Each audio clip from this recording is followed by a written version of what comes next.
Hello everyone, আজকে বেরিয়ে পড়েছি মাকে নিয়ে। আজকে যাচ্ছি একটা নতুন জায়গায়। তো সঙ্গে থাকো, তোমরাও দেখতে থাকো কোথায় যাচ্ছি আর কিসের জন্য যাচ্ছি। তো মাকে নিয়ে বেরিয়ে পড়েছি, পরপর দুদিন আমাদের বেরোনো হলো। আর মায়ের সাথে তো খুব একটা কোথাও যাওয়া হয় না। তো মা আর আমি বললাম, মা চলো। তো আমরা টোটোতে ফাইনালি বসে পড়েছি, মা আর আমি টোটোতে বসে পড়েছি। যাব আমরা এখানে যাব ফায়ার ব্রিগেডের ওখানটায়, আমরা ওই স্টপেজে নামবো আর কি, টোটো করে ডাইরেক্ট ফায়ার ব্রিগেডে নামবো আমরা। তো দেখো ফায়ার ব্রিগেডে চলে এসেছি, এখানে চলে এসেছি পলি ক্লিনিকে।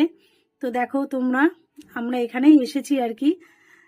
তো পলি ক্লিনিকটা দেখো, এখানে দুস্থ ব্যক্তিদের জন্য অনেক সুবিধা আছে, সব রকম টেস্টের ব্যবস্থা আছে। আর মানে অনেক ডাক্তার এখানে বসে, ইএনটি, তারপরে অর্থোপেডিক, অনেক ধরনের ডাক্তার বসে। তোমরা একবার এসে এখানে যোগাযোগ করতে পারো, খুব কম খরচায় ব্লাড